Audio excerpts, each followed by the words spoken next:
Hello and welcome to the Art of Health podcast, where we dive deep into the art of unlocking your true potential and transforming your health, aesthetics, and performance. I'm your host, Marie Steffen, health and fitness coach with over a decade of experience in this field. And in this podcast, I'll be sharing my personal best tips, valuable insights, and the wisdom gained from coaching thousands of people just like you. Hey guys, welcome to another episode of the Art of Health podcast. I discussed 12 potential reasons for short-term weight fluctuations in one of my last podcast episodes, which I link below in case you missed it. And in today's episode, I want to address 8 potential reasons why your weight is stagnating. And by stagnating, I mean why your weight doesn't move anymore at all for the last 2 to 4 weeks. This is how I define a plateau. Everything below that time frame isn't really a plateau because sometimes a caloric deficit and certain behaviors just need to accumulate, or your period might occur, and that's why your weight hasn't been conclusive for the last 1 or 2 weeks. Everyone who listened to my previous episode and uses my app knows now that your cycle can lead to temporary water retention, which can hide an actual lower weight. So as we have defined the term plateau, let's dive into its underlying reasons so that you can move on and keep making the progress you aim for. Because I understand that weight stagnation is frustrating, but there's always a reason for it. And in today's episode, we will discover 8 most common reasons I see with clients when they're on their weight loss journey.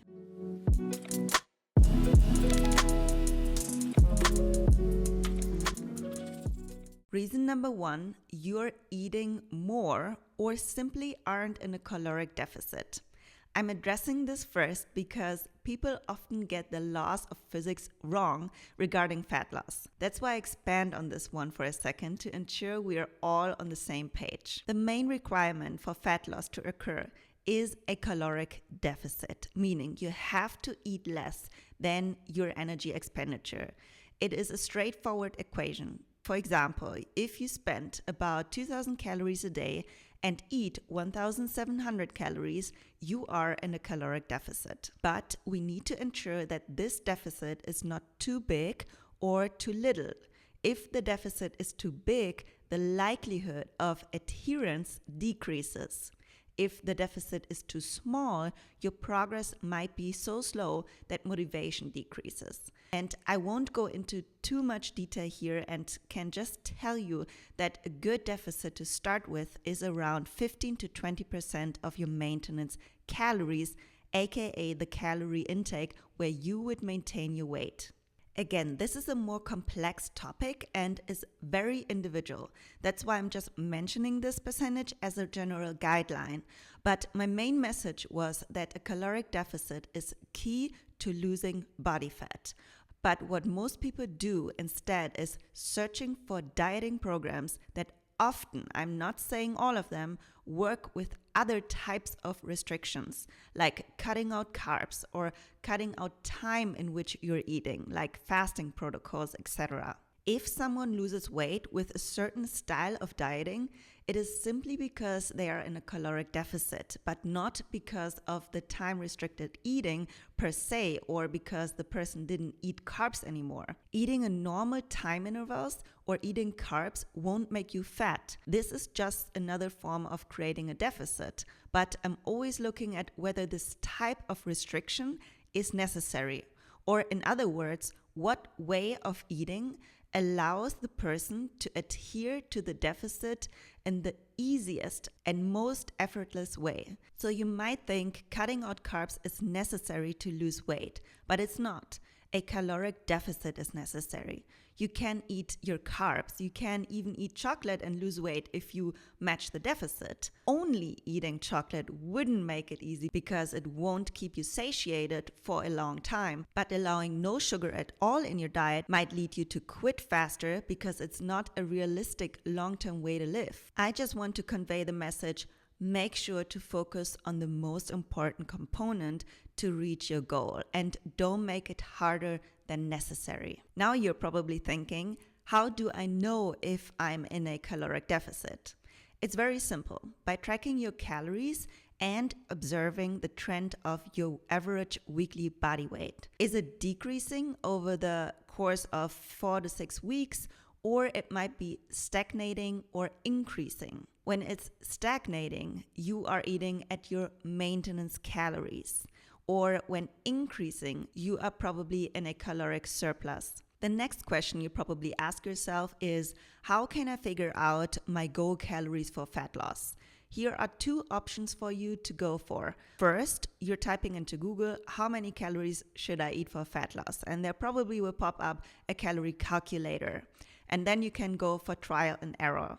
Or the second option is to use my app, which calculates the optimal caloric deficit for you and continues to adjust your calories weekly based on your weight progress. My app ensures that the deficit is not too big or too small, which has been a big problem for many people who were relying on recommendations from tracking apps, for example.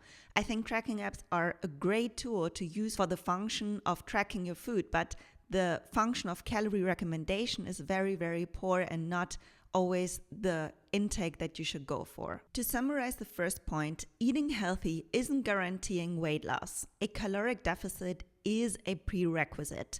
And if you are eating according to the right caloric deficit in a way that you can adhere to for a long time, you will see your weight dropping. And the formula that works best for my clients is creating a deficit that is big enough to see progress, but not too big to risk extreme cravings and muscle loss, and allowing them to eat joyful foods like cookies and chocolate, having a glass of wine, so that it makes up roughly 20% of their intake and eating around 80% of their intake from unprocessed or minimal processed foods that satiates them for a long time. I recommend you focus on that and not on testing the next keto diet, for example. Let's move on with the second reason. You think you are in a deficit, but you're not. So double check your caloric intake. Did you snack more or consume calorie-dense drinks?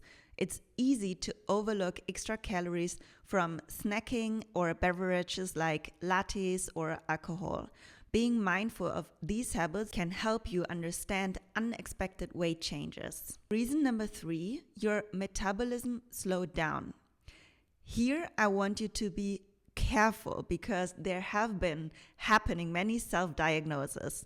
People love to self-diagnose themselves to have an excuse for why a certain thing doesn't work for them, so that they don't even need to put in the work. I'm sorry, but this definitely won't bring you any closer to your goal. 90% of the people that say their metabolism is broken don't have a broken metabolism. I'm just saying that for your good. I don't want you to put a stamp on you too quickly, because those people are also the ones that try out all these crash diets. So let's clarify the myth of a broken metabolism first.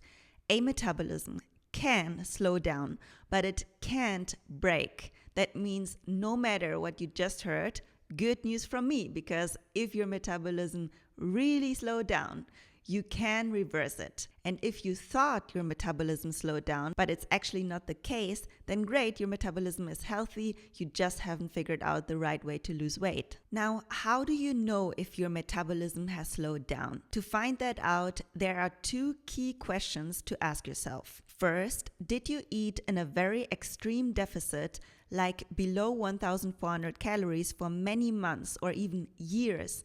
And second, do you know if your weight doesn't react anymore?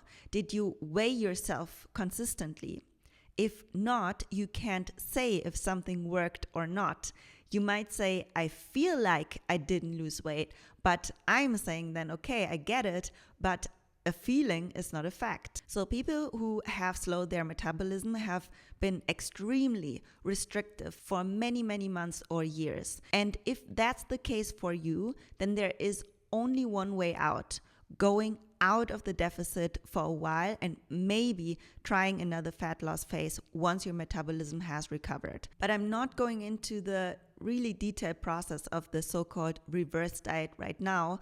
But still, if you want to reverse your slowed metabolism, you can do so with the guidance of my app, where you can choose from 3 goals: fat loss, maintenance or recomposition, and muscle building reverse diet. The last one would be the way to go for you. If you're still not sure whether or not your metabolism slowed down, you can find out with the help of my free Go guide, which I link in the show notes and in the description below this video. The reason number 4 for your weight stagnation is you're not measuring weight progress the right way. To draw a concrete conclusion about your methods, I recommend weighing yourself 3 times per week without clothes on an empty stomach in the morning, and then looking at your weekly average weight that shows you a relevant trend of your weight progress. Of course, your weight isn't the only indicator for progress, but it's still the easiest to measure and shows you if you're on the right path for your goal, whether it's fat loss, building muscle, or maintaining your weight. Otherwise, you're just trying random things without tracking the outcome and make assumptions about whether the method works.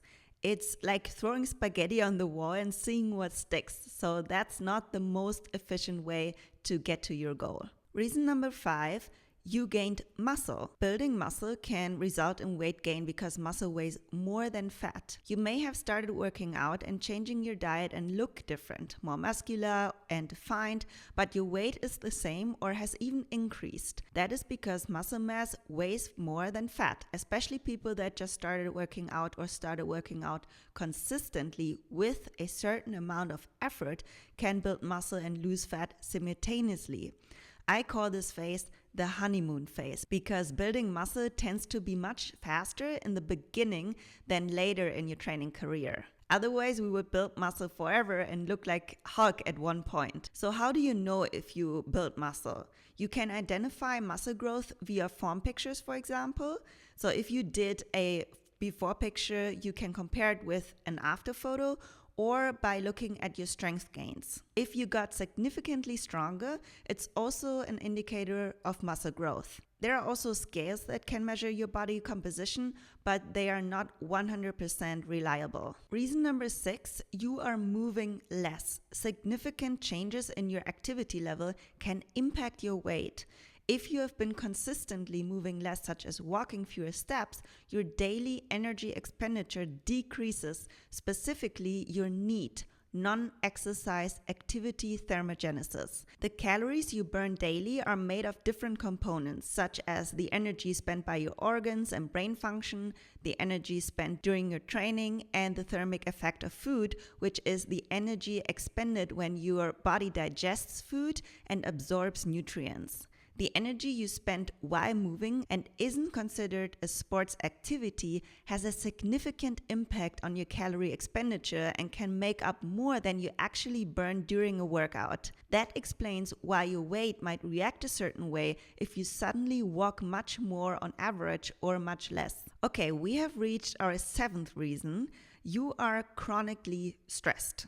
Stress, particularly chronic stress, can contribute to water retention and hinder fat loss progress because of the rise in cortisol. When you are constantly in a fight or flight mode, the signal that your body gets is to survive. Surviving means being resourceful with energy, therefore not wasting calories. I experienced this phenomenon with some clients in the past too, when they were always stressed during work or whatever caused it.